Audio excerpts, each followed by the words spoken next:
Boa tarde a todos, meus amigos queridos. Vamos então hoje ter a nossa palestra com nossa amiga fraterna sobre o tema Síndrome do Ninho Vazio. Então, desejo que tenhamos um estudo de muita paz, de muita luz, que Jesus e a espiritualidade amiga intua a nossa amiga fraterna. E as perguntas a gente vai anotando para ela responder no final. Então, bom estudo a todos. Passando, fraterna. Oi, boa tarde. Tô chegando aí? Tô chegando bem?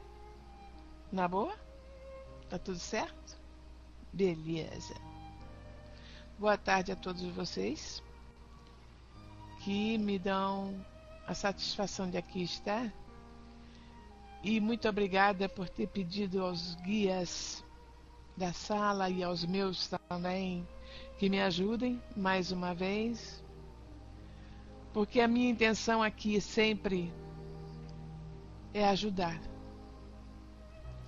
Por isso eu vou dizer mais uma vez a vocês: o que vou passar para vocês hoje está dentro do contexto por que sofremos tanto, ok? Então eu gostaria que vocês mais uma vez prestassem o máximo de atenção possível ao que eu for dizendo, para ver se vocês têm alguma coisa dessas que eu vou colocar aqui em vocês. Se vocês sentem isso, é uma oportunidade que nós temos de autoanálise. É importante porque é assim que a gente passa a nos conhecer. O que nós viemos aqui, afinal, é nos redimir de alguma coisa errada que nós temos em nós. Então, sempre a autoanálise é que vai nos ajudar, porque não podemos desfazer o que ainda não sabemos o que temos, não é isso? Então, vamos lá? Ok? Hoje vamos tentar entender mais uma vez o desapego. Lembra do desapego da outra vez? Que eu falei sobre isso? Sobre apego e desapego. Muito bem. Então, em uma de suas facetas, nós também temos o apego. Quando os filhos saem dos nossos lados e seguem seus caminhos. Certo? Então é aí que nós vamos ter que ver o quanto somos apegados para que não possamos sofrer a síndrome do ninho vazio. Meus caros, somos espíritos. Eu quero que vocês entendam bem isso. Somos espíritos, todos nós, filhos de Deus. Nosso Pai dá a missão ao já encarnado de doar um corpo para um espírito que reencarnará. Mas este ser é um filho de Deus, não de quem deu o corpo. É bom que nos conscientizemos disso, porque este espírito vem com missões, deveres, karmas a cumprir, desafios, seja perto dos pais da Terra ou em outro lugar. Ou seja, os pais da Terra não donos desse ser. Pois ninguém é de ninguém, né, gente? Daí que a separação desses filhos é natural. Cada qual tem seu destino a cumprir. Assim sendo, veremos hoje o comportamento dos pais quando for chegada a hora dos filhos partirem para suas missões. Ok? Vamos lá? Deu para entender esse itemzinho? Eu acho isso muito importante porque nós temos como hábito dizer é meu filho, é minha filha, é meu marido. Eu repito isso pra caramba. Cadê o Sais? Está aí não? Para brigar um pouquinho comigo. Então, nós dizemos isso por dizer é minha casa, tudo aquilo que você vai comprando, que você vai tendo, você tem o hábito de falar dessa forma. Mas sentir como posse, aí já é uma coisa errada, porque ninguém é de ninguém, certo? Então vamos lá. Assim, tipo assim, historinha. Era uma bela casa. Nela moravam mulher, marido e 3 filhos. A bagunça era muito grande, pois as crianças e seus amiguinhos tinham energia demais. A mãe, sempre zelosa, cuidava atentamente dos queridos filhos, enquanto o marido trabalhava. Não era fácil, pois a vida nunca é fácil para quem está trabalhando, não é isso? Nessa época, a casa vivia cheia de gente. Logo, depois, vieram as namoradas e os namorados, que mudavam de cara, de nome, com o passar dos meses. A vida corria assim, e a mãe cuidava das roupas, da comida, dos remédios e de tudo mais. O pai tratava de botar dinheiro em casa e impor-se nas questões mais sérias. No tempo certo, os 2 filhos casaram-se. A filha foi morar numa cidade maior para cursar a faculdade. A casa, que antes era cheia de entra e sai e muita conversa de um lado para o outro, agora reservava uma paz. Uma paz exagerada, um silêncio incômodo, por vezes melancólico. E foi assim que o ninho ficou vazio. Ao ficar vazio, o ninho nos dá a sensação de que tudo acabou. A nossa missão foi cumprida e de agora em diante cada um que partiu estará construindo seus ninhos com amor e carinho. E isso somente a mulher, a mãe, sente mais ainda. O sonho em poder contemplar os netos e bisnetos vivenciando a mesma forma de carinho e compreensão que foi atribuída em algum momento passado aos filhos, enquanto o ninho ainda era menor, persiste e afasta a síndrome pelo qual o casal está passando. Porém, ao passar do tempo, a verdade vem e torna trazendo toda a saudade e a sensação de perda. E aí então nós vamos ver como que as coisas funcionam dentro daquele esquema do síndrome do ninho vazio. Como que as pessoas, quais são as pessoas, porque eu devo colocar para vocês que isso não é uma situação que atinge a todos. Não. Atinge a alguns. Ok? Vocês vão ver por quê. Porque nem todos passam síndrome do ninho vazio. Síndrome. Eu disse síndrome. Passa pela situação do ninho vazio, mas não fica dentro de um esquema de síndrome. Deu para entender? Esta síndrome pode fazer parte e até desencadear o quadro de depressão. tem muito a ver com o aspecto de dependência emocional, que eu já falei uma vez, e acontece quando, de certa forma, a vida desmorona, ou seja, o núcleo familiar desmonta e a vida sai da rotina.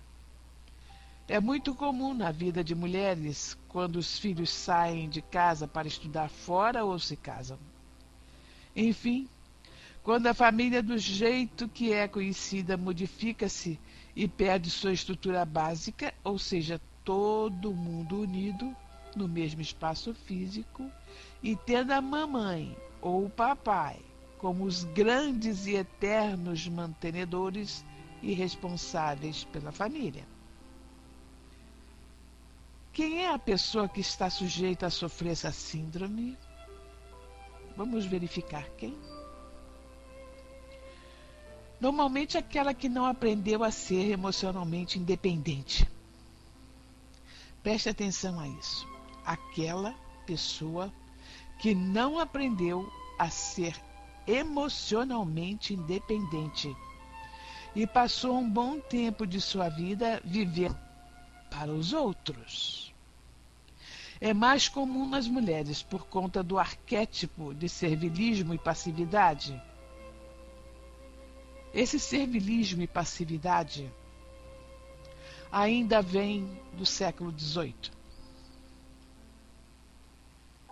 Porque no século XVIII as mulheres eram criadas para servir ao homem.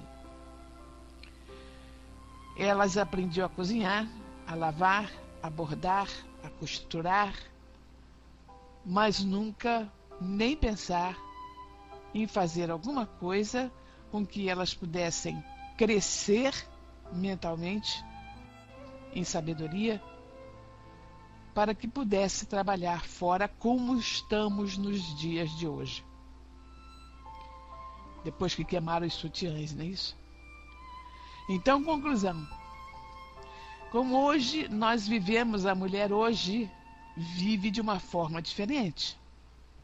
Mas os nossos pais, lá atrás, ainda tinham em mente essa coisa de que deve a mulher servir ao homem, certo? Então, é mais comum nas mulheres por conta do arquétipo de servilismo e passividade, mas não somente nelas, uma vez que também vemos homens dependentes que não conseguem viver sozinhos. Por exemplo, vamos lá. A mulher que se casa hoje, eu estou dizendo hoje, não vamos voltar mais lá ao século XVIII. Por exemplo, a mulher que se casa sai do emprego porque o marido pede. Foi uma coisa que eu fiz questão de dizer para o meu marido: olha, tudo menos que eu largue o emprego, ok? Porque já na minha época, quando eu casei, eu conhecia muitas moças do meu círculo de amizades que o marido havia pedido para que largasse o emprego e ficassem só em casa. E elas fizeram. Ficaram muito infelizes. Muito. Né? Porque a partir do momento que trabalhavam fora, que tinham a sua forma de receber o seu ter, né? Sem ter que pedir nada a ninguém, de ser livre para essas coisas, né?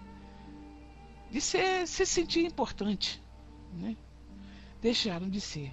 Então, porque o marido pede, e pede para que ela crie filhos de forma extremamente zelosa. Então, é o que ela passa a fazer. Vive para eles, para os filhos e para o marido. E faz disso o ponto central de sua vida. Dificilmente ela vai se colocar à disposição das próprias vontades. Ela mesma não tem mais vontades. Ela vive à disposição dos filhos e do marido. sempre vai deixar prevalecer as necessidades e os desejos da família. Coisas simples, como um determinado prato que ela gosta, por exemplo, ela jamais faz. Por quê? Porque o pessoal da casa não gosta. Então ela pensa, vou fazer isso só para mim? Como se ela não fosse suficientemente importante para fazer isso. Essa atitude é um simples exemplo, uma vez que já ouvi várias coisas de algumas mulheres que nunca agem a favor de si próprias, mas sempre dos filhos, do marido, do resto da família. Perguntando o que eles querem, o que vocês preferem, e por aí vai. Se não perguntam, tentam adivinhar e ficam bravas ou chateadas quando o outro resolve não gostar do que elas fizeram. Sentem-se totalmente desvalorizadas. É claro que temos de compreender que normalmente uma mulher que age dessa maneira teve uma educação que envolveu o contexto de submissão, segundo os quais ela acreditou que devia servir, viver para os outros e que, além disso, assumir esse papel não só era obrigatório, como também necessário, pois afinal, ela não é mulher? Esposa? Não é mãe? Então, tem que servir. É o que ela botou na mente dela. Gente, o tempo passa. Os filhos pequenininhos, muda a fralda, dá mamadeira. O tempo passa. Passa. Os filhos crescem. E esta mãe praticamente não percebe, porque ela está o tempo todo ali servindo, servindo, servindo. Ela não se vê e não vê o tempo passar. Ela continua cuidando, fazendo de tudo para eles, não se permitindo delegar coisas, nem mesmo solicitar ajuda a quem quer que seja. A um filho mais velho, uma filha ou um marido. Ela cumpre o papel de mãe. A pessoa que ela era quando se casou, quase não existe mais. Até existe lá dentro dela. Os desejos, sentimentos sublimados. Porém, ela se permite vivenciar somente por meio dos personagens de novelas, que ela não pode deixar de assistir. Ela olha a novela e se vê refletida naquela situação.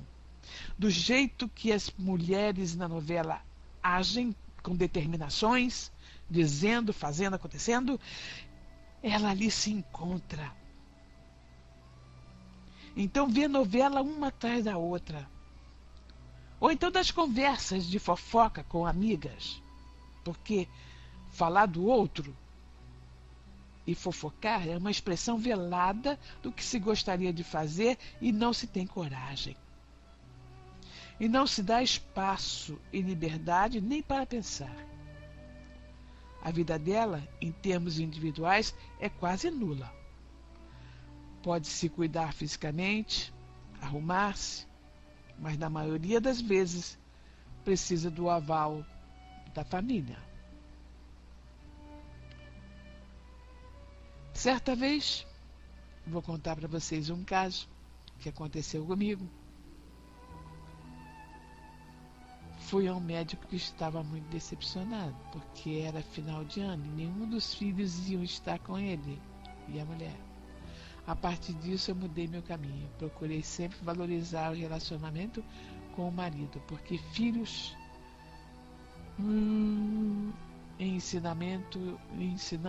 criamos, ensinamos a voar e eles se vão. Como nos... todo mundo faz isso, né, Avenildes? Certa vez, Eu vou contar para vocês um fato que vocês vão achar interessantíssimo e ver se vocês se encaixam nessa situação. Vão vendo se vocês se encaixam até agora. Presta atenção. Certa vez cheguei no meu cabeleireiro e encontrei uma conhecida minha terminando um penteado. Ela estava feliz com o resultado, porém preocupado. Aí ela disse: será que o maridão vai aprovar? Pensei comigo, por que será que ela está preocupada com a opinião do marido se ela está gostando do cabelo? Enfim. Daí a pouco ela saiu e cerca de meia hora depois retornou e disse ao profissional que tinha atendido: lava já meu cabelo novamente e pentei da mesma forma de sempre, pois o maridão quase me expulsou de cá. Ele detestou esse cabelo. Achou que fiquei muito ousada e disse que não vai sair comigo desse jeito nem que a vaca tussa. Realmente o cabelo dela não estava ousado, gente. Só estava diferente do que ela sempre usava. E o maridão deve ter se sentido altamente inseguro, porque ela iria ser notada. E por esse motivo a mandou de volta para consertar o penteado. Além de inseguro, esse cara posava de machista. E o pior é que ela permitia. Lamentável, não? Enfim, ela lavou o cabelo e penteou do jeito de sempre, saiu com uma cara notadamente frustrada e ao mesmo tempo demonstrando um alívio tipo: ai, agora sim serei aceita. Mas com certeza também demonstrava insatisfação, tristeza e vergonha. Vejam que situação. Vejam que ponto que as pessoas chegam de insegurança, de falta de autoestima. É uma coisa que eu prego muito. Amem-se. Porque quem não se ama muito não tem amor para dar a ninguém. Isso é uma grande verdade. Sabe? O que temos aqui? O que vocês acham? Primeiro, uma mulher altamente submissa, insegura, dependente emocional, não só do marido, pois já devia ser assim quando se casou, né? É também alguém que não impõe respeito a si próprio, ela mesmo não se respeita, como o outro vai respeitar. Não se permite agir sem opinião ou o comando do outro. Se perguntada sobre se ficou feliz em ter de mudar o penteado, certamente diria que não, que preferia mantê-lo do jeito diferente. Mas por que concordou em se submeter? Porque é alguém dependente emocionalmente e não se acha competente para se firmar nas próprias opiniões, por conta do medo de desagradar, do abandono, da solidão e etc.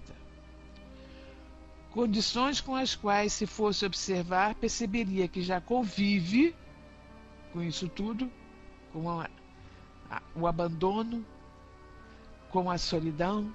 Ela já convive com isso tudo. Ela já convive com isso desde que ela começou a botar o pé no chão. Então eu perceberia que já convive, pois se abandona, se desagrada e vive solitária e fechada em si mesma, sem poder se abrir e ser mais autêntica e espontânea. E que isso só acontece com mulheres que não estudaram, né? Gente semi-analfabeta, ou se graduaram e está muito enganado. Já tive clientes bem-sucedidas profissionalmente, com mestrado e doutorado, mas que no quesito família se comportavam de maneira submissa, passiva e conformista, a ponto de não opinarem na reforma da decoração da casa, ou mesmo em viagem de férias, impondo-se a regra de ter de fazer. ter de fazer exatamente o que o marido e os filhos queriam. Em nenhum momento opinavam ou impunham sua vontade. Até algumas dessas mulheres, inclusive, sustentavam toda a família porque tinham dinheiro, né? Bancavam financeiramente a reforma e a decoração da própria casa sem se permitir opinar e realizar suas vontades. É mole? Claro que vieram para mim, para uma terapia, com queixas de depressão, desânimo, vontade de morrer.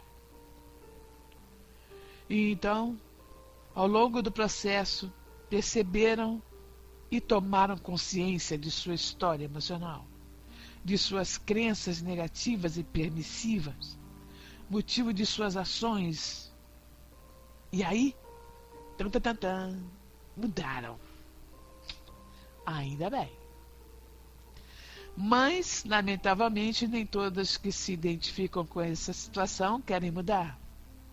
Na verdade, acham que seguir seu querer, impor sua vontade e agir em prol de si mesmas é um desafio muito maior e mais impossível do que viver para os outros. Afinal, já estão acostumadas a isso, né? Há quanto tempo vivem assim? Desde criança? Desde crianças acostumaram a isso. Esse tipo de situação é revoltante, na minha opinião. Na minha opinião, na de vocês eu não sei. Mas na minha opinião, isso é o fim, sabe? Esse tipo de situação me deixa mal, mas voltando ao exemplo de minha conhecida e das mulheres que não querem mudar, com certeza elas são candidatas a sofrer da síndrome do ninho vazio. Porque quando o marido morrer, se ele morrer, ou se separar dele, ou quando os filhos foram embora de casa, ocasião em que vai se iniciar a doença do síndrome do ninho vazio, pois terão de enfrentar o vazio e a depressão que se manifesta como o SOS da própria alma, chamando por atenção, respeito e autossuprimento, e até como oportunidade para tomarem consciência de si mesmas e de suas atitudes, a fim de mudar e agir em prol de si, pois que nunca fizeram isso, provavelmente. A síndrome consiste na sensação de um vazio interior. Essa é a síndrome. É um vazio por dentro, que normalmente se localiza na região do esplênico. Sabe onde é, né, gente? Aqui, na boca do estômago. É um vazio imenso. Não sei se vocês já sentiram isso alguma vez na vida.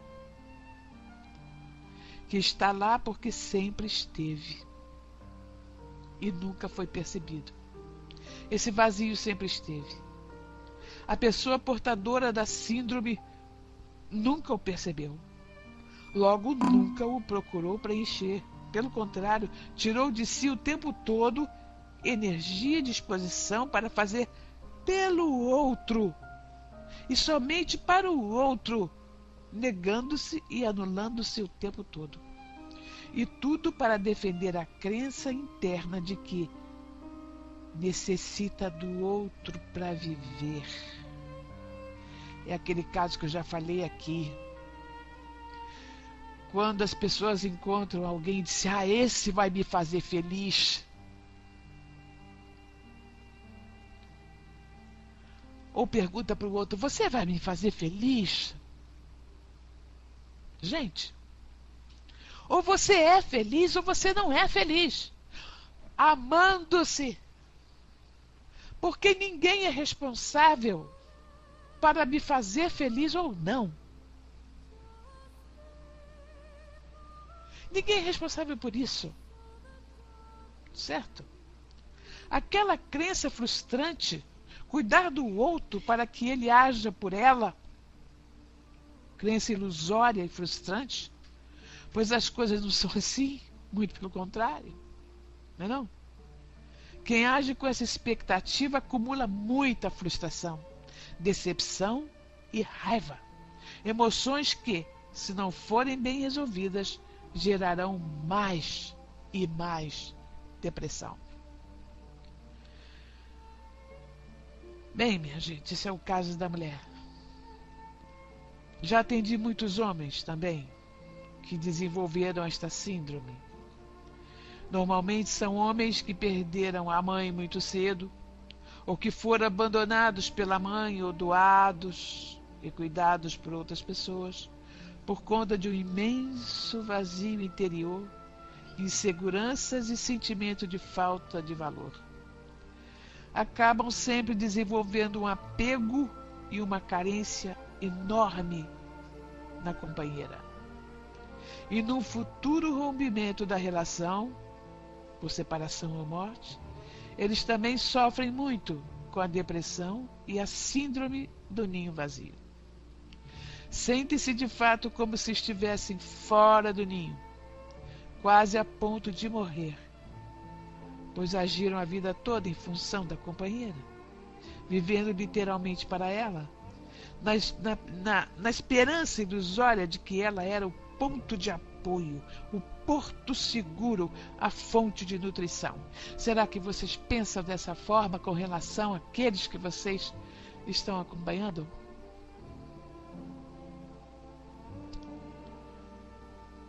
Para não correr o risco de sofrer desta síndrome, é altamente necessário repensar sua postura e perceber se o vazio não está lá dentro de você. Ainda não o percebeu, mas ele está. Ou está fingindo que ele não existe, buscando proceder do mesmo jeito, ou seja, de forma irresponsável para consigo mesmo e se responsabilizando pelo suprimento das necessidades dos outros, coisa que eles mesmos deveriam suprir, pois assim é quando falamos em individualidade e a sua consequente responsabilidade.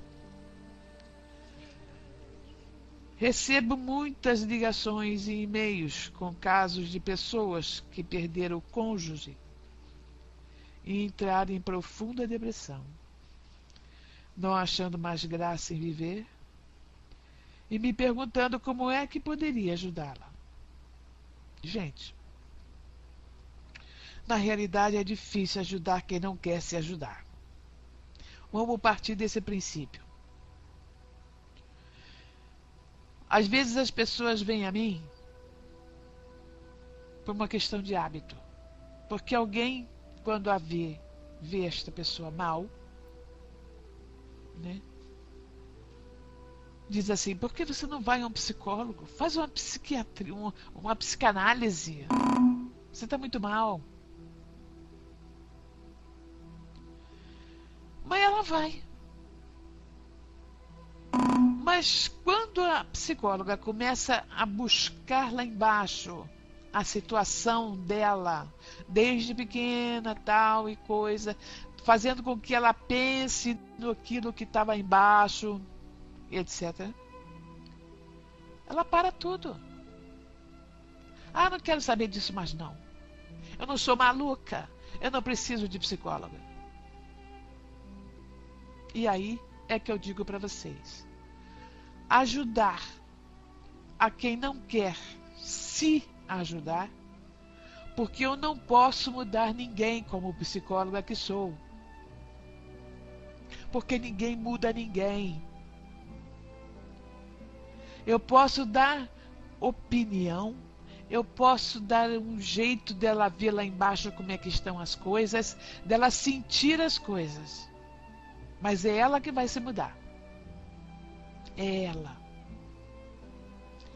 É ela que vai fazer as mudanças em si mesma.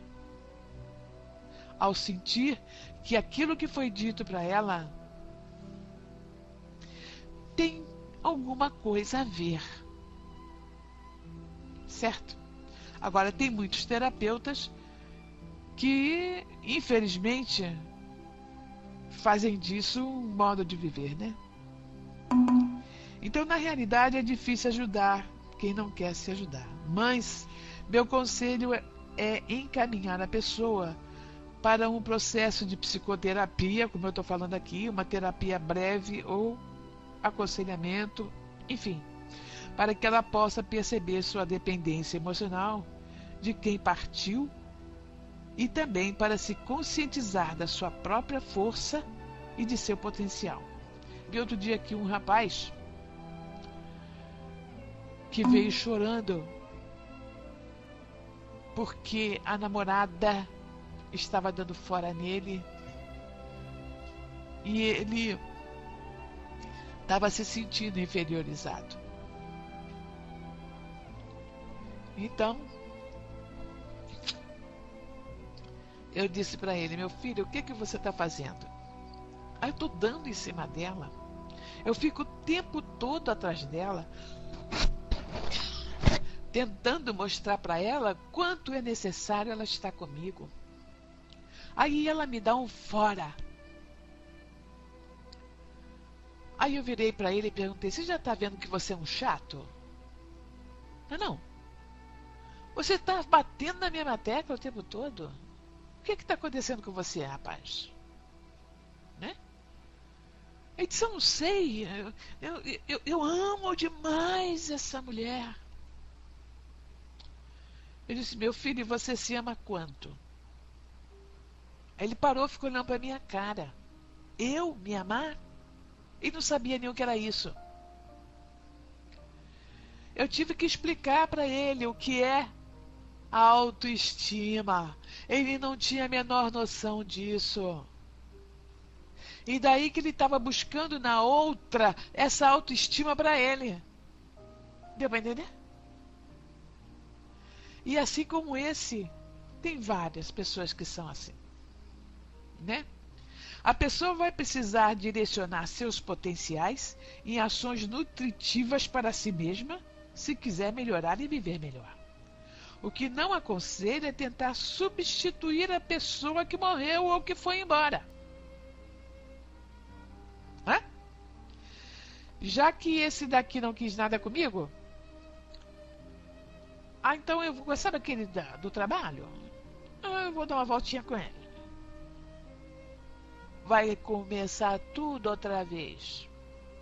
Porque o mal está nela. A dependência está nela. Ela vai buscar no outro exatamente alguma coisa que ele possa fazer e que a faça feliz. E não sai dessa roda viva. Muito bem.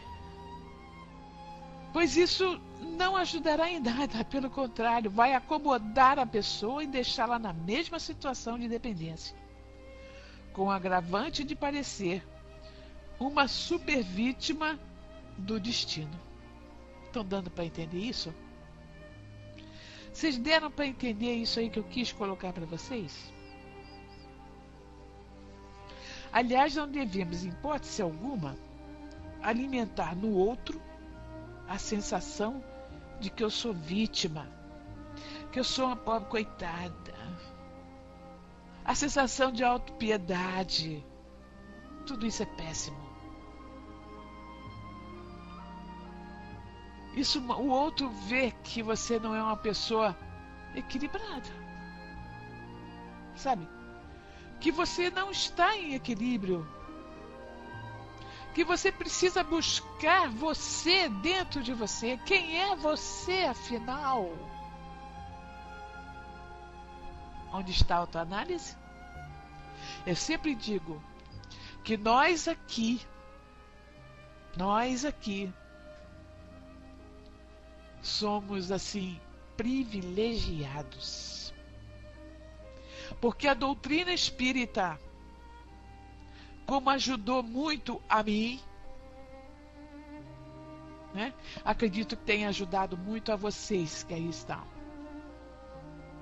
Porque ela nos dá esse tipo de oportunidade.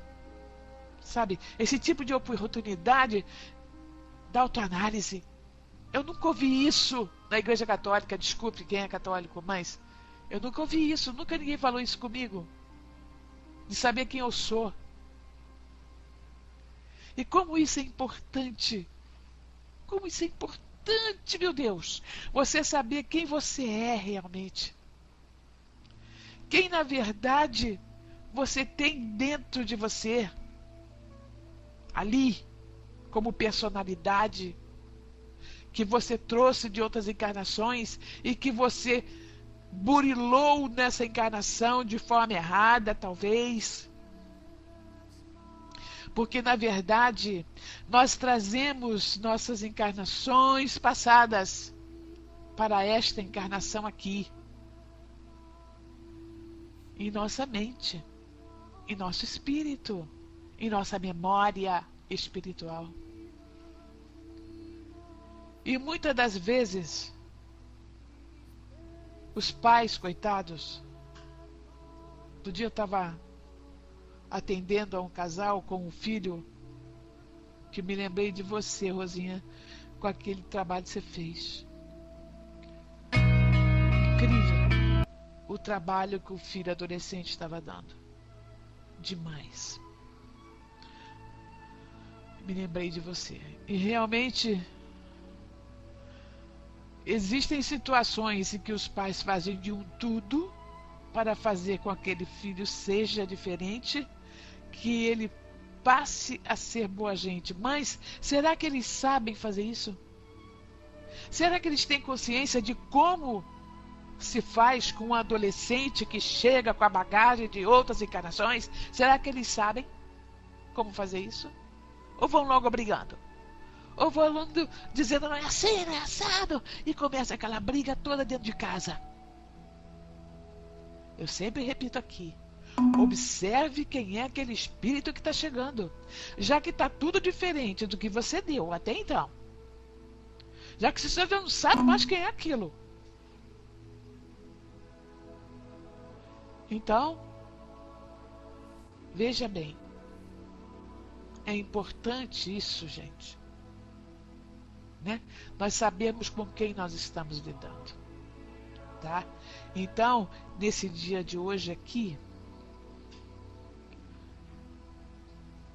nós realmente tivemos mais uma oportunidade de saber por que sofremos tanto. Por que passamos por situações tão difíceis? Eu digo mais uma vez. Amem-se. Amem-se. Porque se Jesus disse amai ao próximo como a você mesma, se você não se ama, o que você vai dar para o próximo? Seja ele filho, seja ele marido, seja ele amigo, seja ele quem for. Nós não temos o que dar. Então, minha gente, a gente teve essa oportunidade hoje de ver realmente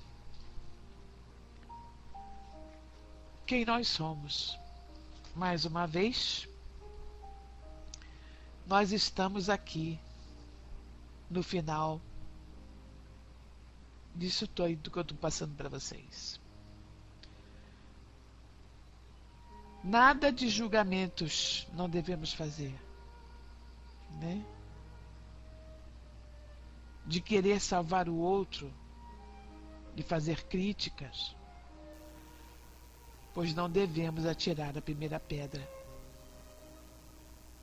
Pelo contrário, que cada um se concentre e se centre nos próprios conteúdos e livre-arbítrio para prestar atenção, tomar consciência e efetuar as mudanças necessárias para poder ser feliz. Então, meus queridos, vou dizer para vocês o finalzinho. É lógico que sempre vamos sofrer porque amamos. Quando nossos filhos deixam o nosso convívio, mesmo que para buscar seus desafios em outro lugar. Afinal, vamos falar aqui com as mães. Nós, mães,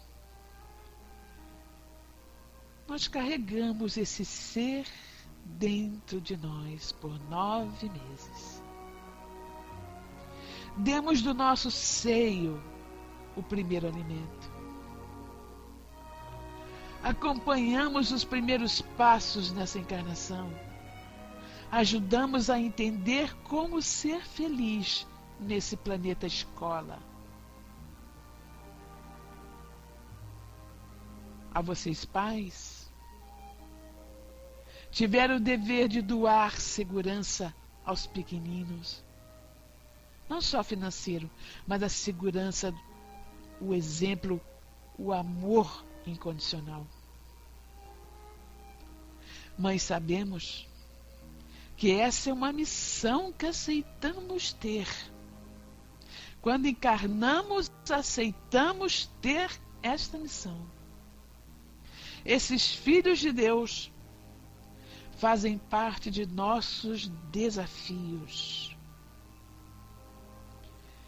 Encaremos com gratidão essa oportunidade e vamos ser felizes por isso. Vamos nos sentir felizes por termos conseguido ajudar a um filho de Deus a crescer. Se ele vai na hora exata de ir, como tive agora a minha filha, por exemplo, foi o protótipo, casou e mudou. Ela foi para São Paulo. Então, semana passada era para eu estar fazendo essa preleção, mas não deu porque ela me telefonou dizendo: vou passar o feriado aí, aí, né? Logicamente que eu fiquei com ela. Mesmo porque o computador não me pertence quando eles chegam, né? É da neta, é do genro, é de todo mundo, menos meu. Então, conclusão. Realmente, ela veio e eu fiquei feliz por isso, porque nós nos reunimos, nós brincamos muito, batemos papo, trocamos ideias. E eu estou feliz porque ela está feliz. Ela está muito feliz. Pena que não possa fazer mais. Eles são médicos lá em Taubaté. Trabalham pra caramba, né? Mães, quando eu posso, também vou pra lá com meu marido, né? Então, como todo mundo trabalha, né? Nós aqui trabalhamos, eles lá trabalham. É aquele caso. E tem meu filho também, que já mora em outro lugar. Então estou eu e meu marido. Nós estamos nesse ninho vazio, mas sem síndrome. Deu para entender? Nós estamos num ninho vazio, sem síndrome.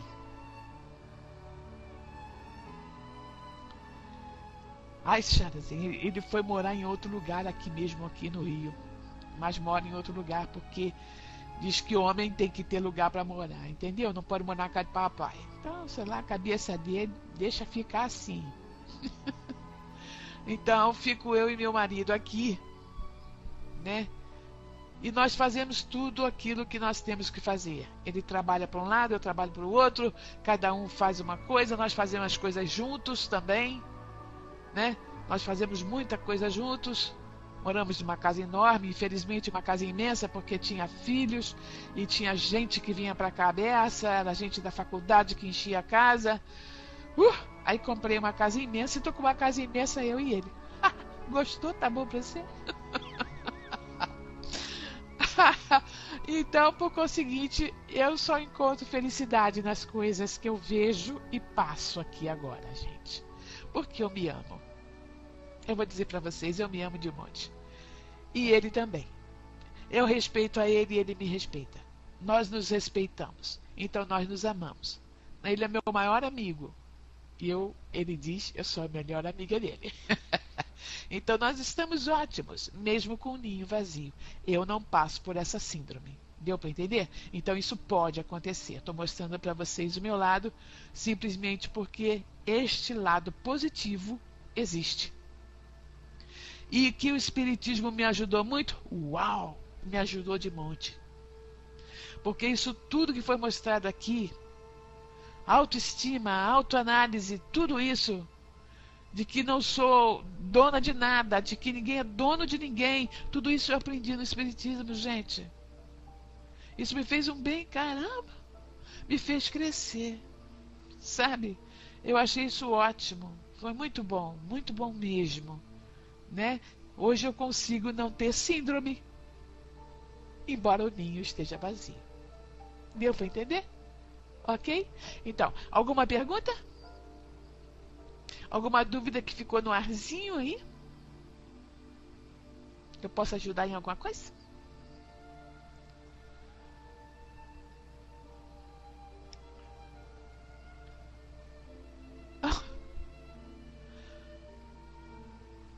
Oh, meu Deus.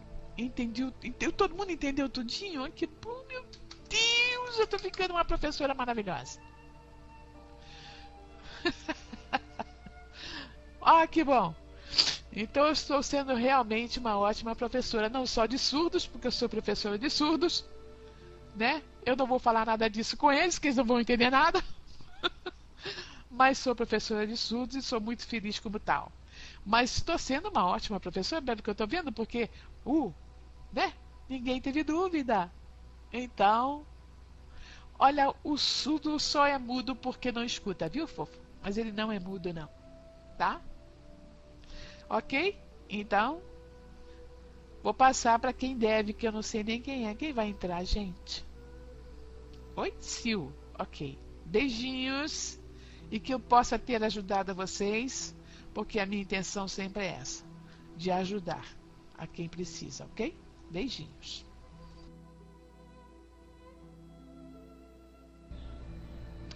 Olá, meus amigos. Boa tarde agora. Fraterna, que estudo maravilhoso. Quero te agradecer de coração. Serviu muito para mim. Ainda ouvindo tudo isso, tenho muito que aprender, mas eu vou chegar lá. Devagarzinho, eu já estou trabalhando esse desapego e eu chego lá, se Deus quiser. Foi maravilhoso, muito obrigada. Então agora eu vou chamar a nossa querida amiga Rô para dar umas palavrinhas para a gente. Logo em seguida ela fará as vibrações. Passando, Rô, obrigada.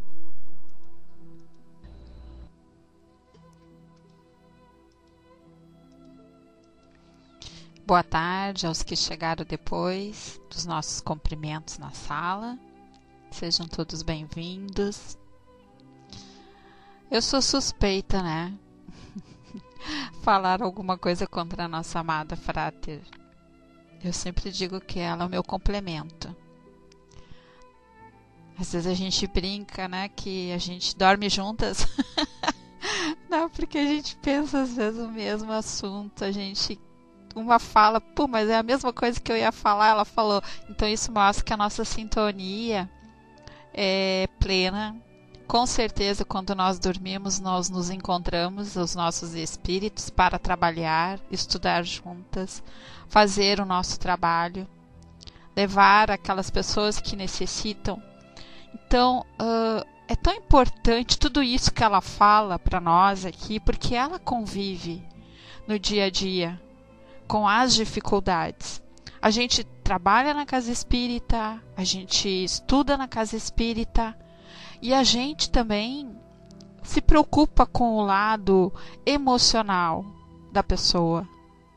A gente sabe que o caminho da doutrina é onde vai nos ensinar a nos conhecer, mas nós também necessitamos que alguém converse conosco, né? Alguém que sente, que nos dê ouvidos.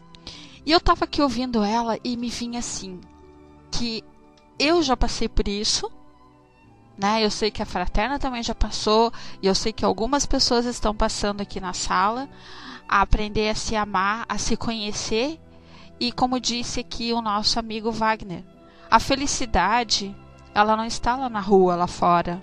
A felicidade não está no namorado, no amigo. A felicidade, ela tem que estar dentro do nosso coração. Quando a gente passa a sentir essa felicidade, a gente passa a ver as coisas de forma diferente. E eu vou dizer uma coisa assim que o meu coração está pedindo para dizer. Quando nós passamos a nos conhecer, fazer a nossa mudança interior, nosso eu, a gente passa a incomodar algumas pessoas. E são essas pessoas que nós vamos incomodar pela nossa mudança, porque todo aquele que não quer mudar, ele vai tentar se espelhar na nossa transformação. Ou ele vai colocar algum defeito, ou vai nos criticar, alguma coisa ele vai ir contra a nossa mudança. E nós temos que ter atitude, nós temos que ter boa vontade de querer mudar. Não podemos nos deixar assim nos abater o que as pessoas vão falar. Eu digo isso porque aconteceu muitas vezes isso comigo, de ser criticada, né, na minha forma, porque eu procurei trabalhar muito esse lado eu sempre digo, eu não nasci para ser sofredora. Eu não vim neste mundo para ser uma mulher sofredora, e não sou sofredora. Eu sou emotiva, é diferente. Eu sou coração, mas também sou razão. Eu não nasci para me lamentar. Eu não nasci para achar que tudo é difícil.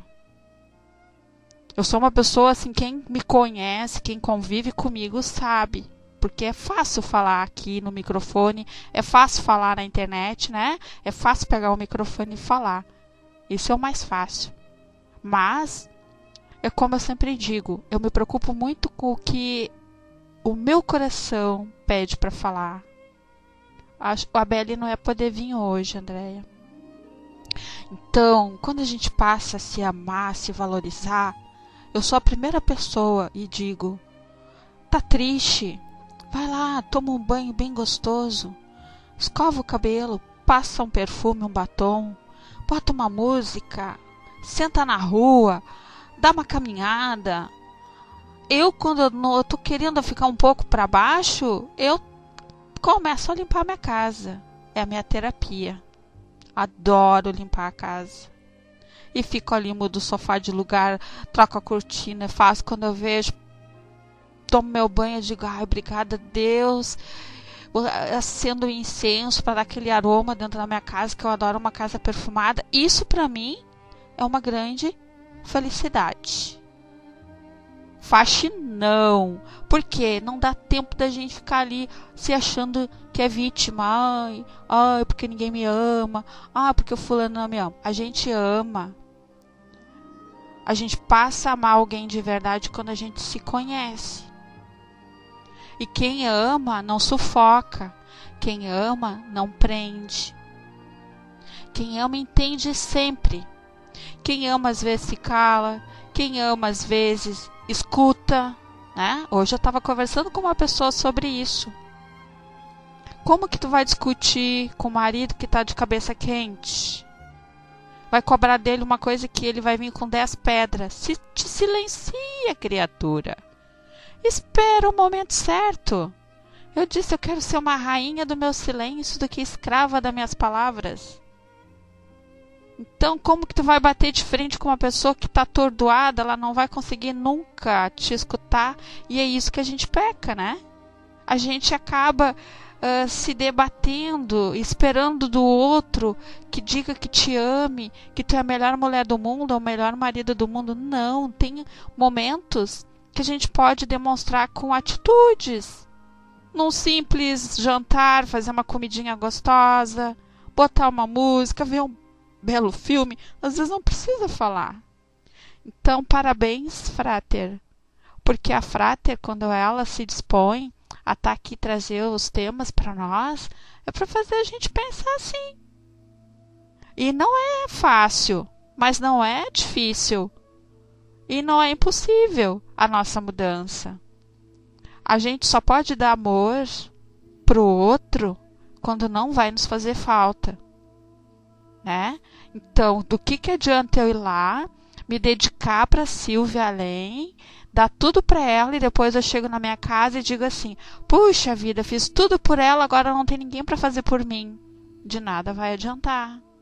Então eu tô dando, tirando de mim, para depois eu ficar me cobrando que ninguém me dá nada. E é a mesma coisa, uma relação, né? Então quando a gente dá e se automaticamente se pune, aí entra essa síndrome do ninho vazio. Nos sentimos no meio de uma multidão, mas nos sentimos sozinha. Isso mostra que a gente se autopune. Nos achamos às vezes a última bolachinha do pacote. Não. Eu me coloco lá na primeira posição do pacote lá. Eu tenho que me valorizar. Isso não é ser envaidecida, isso não é ser, tu quer ser melhor que eu. Não. Se eu não me valorizar, se eu não me respeitar, se eu não me amar, como que eu vou respeitar o meu próximo? O que eu vou oferecer para ele? O que eu vou dar para ele? Nada. Então, eu estava aqui procurando algo, que eu tenho um livro que diz Aprender com os erros e crescer com os acertos. Tem um kit de sobrevivência para o dia a dia, que eu achei fantástico. E dentro desse kit tem várias coisas. Então tem vara de pescar, elástico, band-aid, lápis, apagador, chicletes, cofre, batom, saquinho de chá. Vamos ver para que finalidade cada uma dessas utilidades. Para que serve uma vara de pescar? Para lembrarmos de pescar as boas qualidades dos outros. Sempre vamos buscar algo, vamos encontrar algo bem no nosso próximo. Sempre vai ter algo bom que ele tem para nos oferecer. Seja o que for, mas vai ter. O elástico. Para que serve? Para lembrarmos de ser flexíveis. As coisas nem sempre acontecem do jeito que queremos, mas no final sempre vai dar certo. Band-aid, para lembrarmos de curar sentimentos magoados nossos ou dos outros. Que a gente sempre possa ajudar sem criticar. Um lápis, para escrevermos as bênçãos e favores que recebemos.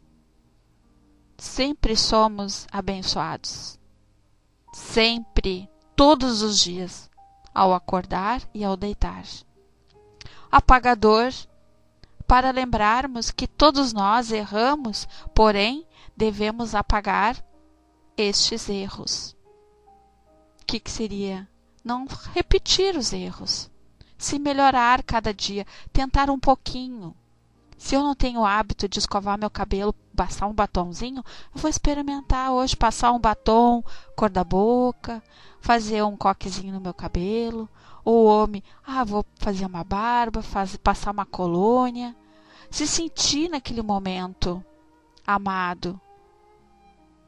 Chicletes, para lembrarmos de que se nos esticarmos, podemos realizar qualquer coisa. E é verdade. Mas eu não consigo.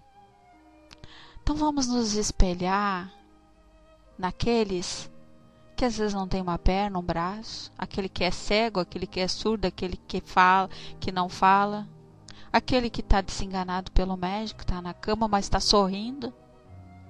Então Deus, Ele é sábio. Ele não tira nada de nós, bem pelo contrário, Ele nos dará algo para complementar a falta, talvez, de uma parte do nosso corpo.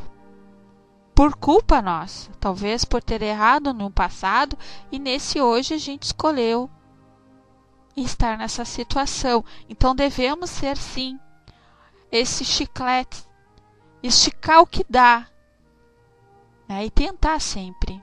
O cofre, para lembrarmos de que valemos uma fortuna para nossas famílias e amigos.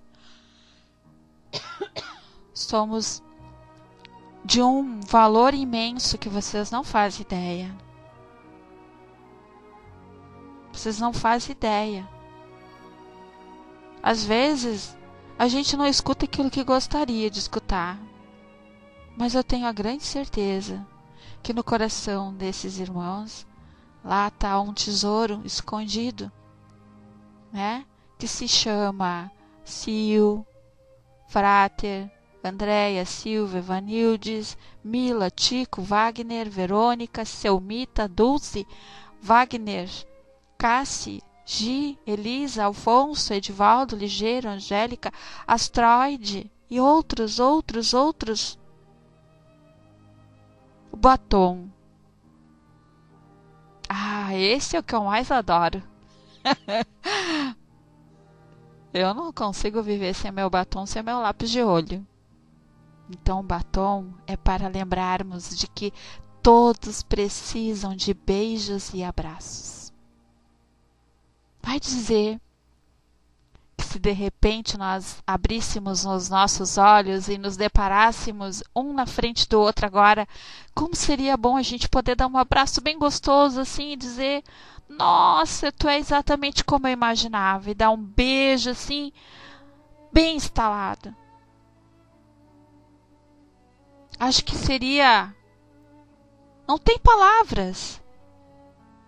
O abraço é a troca de energias, é a renovação, é o toque corpo a corpo, sentindo o amor mais pleno. O meu não. O meu não é aquele 24 horas. Ainda bem, né? Esse aí é do tempo lá do... Quantos anos atrás? Lembra aquele que durava 24 horas? Dormia e não saía nunca.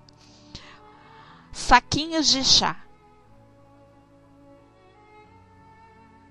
Para lembrarmos de relaxar diariamente. Por exemplo, quem trabalha fora, né, chega cansado, que coisa mais gostosa. Chega, tira aquele sapato, tira o relógio. Eu já chegava tirando relógio, tirando brincos, coisa, né, anel, tomava aquele banho assim, sentava no meu sofá e dizia: ai, nada como tá na nossa casa, tá no nosso sofazinho, seja ele da forma que for. Vai dizer que não é bom? É maravilhoso ter aquele momento de relaxamento, agradecer por tudo, pelo dia, mesmo pelas dificuldades, que é necessário as dificuldades. Só assim a gente vai valorizar e aprender. E para o mundo, talvez sejamos apenas alguém, mas para alguém podemos ser o mundo. Nunca esqueçam isso. A gente pode achar que a gente não é nada para ninguém, mas com certeza alguém nesse infinito universo vai estar lembrando de nós. Vai lembrar: aquele dia eu ouvi o fulano, ela mandou uma mensagem para mim, ela conversou comigo, ela me ajudou no momento que eu estava triste. Alguém vai lembrar e vai dizer: Deus, ilumine, envie todo o amor a essa irmã ou esse irmão. Que saudade que eu tô dele ou dela. Então, não desanimem não, mas se amem, como disse a Frater. Se envolvam na luz do Pai. Tenham atitude, tenham ação, tenham força de vontade, né? Porque a atitude renova as nossas ações. Tem que acreditar, tem que ter disciplina, tem que ter energia. Ter tolerância e nunca esquecer de rezar, nunca. Então vamos neste momento nos preparar para as vibrações. Vamos sentar confortavelmente. Vamos fechar nossos olhos e formar um círculo. Vamos todos dar as mãos, mentalizando o seu copo com água, quem colocou. Vamos convidar através do nosso pensamento os nossos familiares, nossos filhos, marido, esposa, os pais, os avós, os amigos, todos aqueles que necessitam neste momento estar dentro desse círculo que vamos fazer.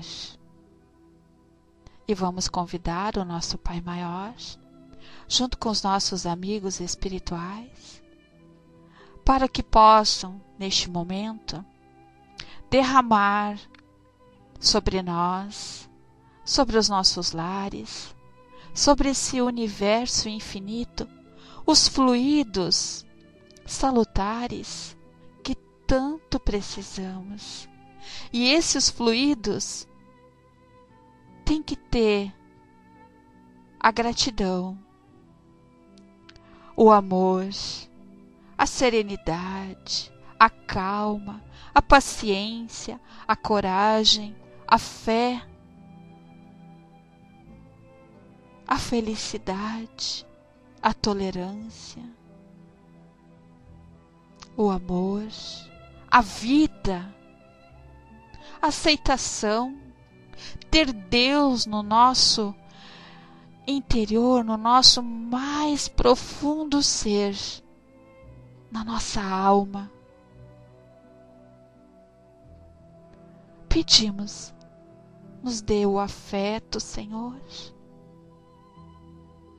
Nos cure dessas aflições que tanto temos ainda em nosso coração, os apegos, os medos, a posse.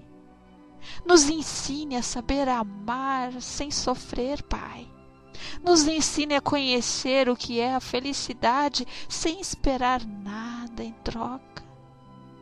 Nos liberte dessas amarras que nos fazem ainda sofrer, chorar. Muitas vezes nos sentimos perdidos, nos sentimos abandonados. Nos mostre o teu amor que é infinito, Pai. Nos dê o colo que precisamos nessa tarde para nos sentirmos mais protegidos, fortalecidos.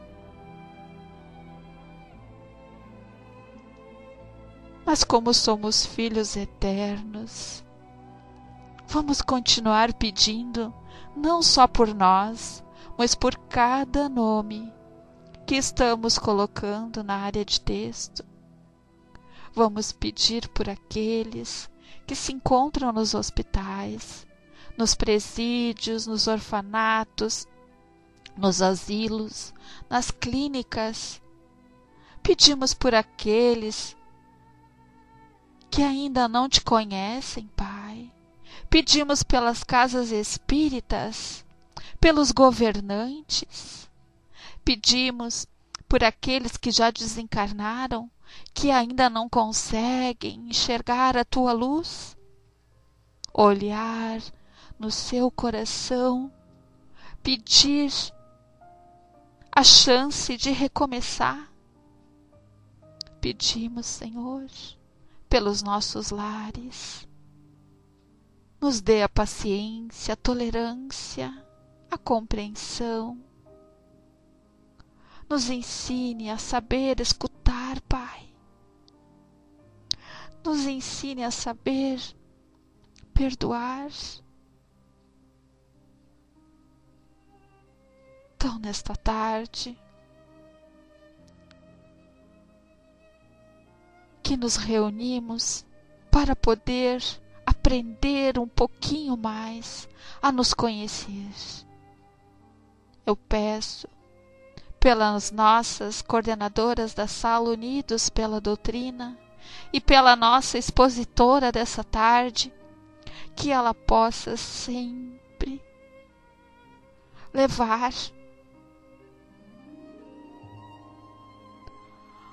este amor que é tão infinito. A cada irmão que vai ao encontro dela em busca de esclarecimento. E que ela possa sempre ser essa irmã querida, nos amparando, nos ensinando, nos mostrando tudo aquilo que ela se propôs contigo, Senhor, nos passar. Coloque em nossas águas, Pai, os fluidos que precisamos para que o nosso corpo possa se fortalecer. Em especial, eu gostaria de pedir pela mãe da nossa Elisa, que aqui se encontra na sala, que possamos formar uma corrente de luz na nossa irmã Elisa, e que ela possa confiar e acreditar que os nossos mensageiros, nossos médicos da espiritualidade vão estar amparando a tua mãe, dando a ela toda a assistência que ela necessita. Tu serás o elo, querida irmã, tu serás a luz, a força para poder entrar no coração da tua mãe e passar a ela o quanto é importante confiar e fortalecer a fé. Somos a luz, somos a força e a bondade. Que os mensageiros possam trabalhar nos lares de cada irmão aqui presente, seja ele encarnado ou desencarnado. Leve a luz, Pai. Dê a cada um a certeza, a confiança, a paz e o amor. Que Deus ilumine hoje e sempre. Que assim seja, graças a Deus. Vamos respirar bem fundo. Tomem as suas águas, 3 golinhos, para se sentir mais relaxados. Estou descendo para nossa cio da continuidade. E depois eu gostaria que ainda de dar uma palavrinha com vocês, tá bom?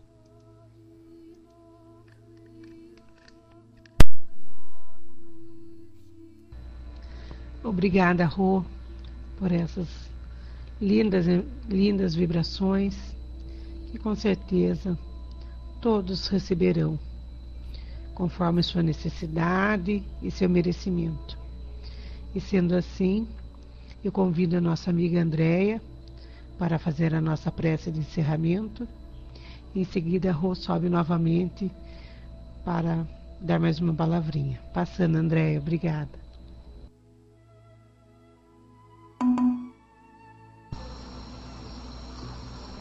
Vamos então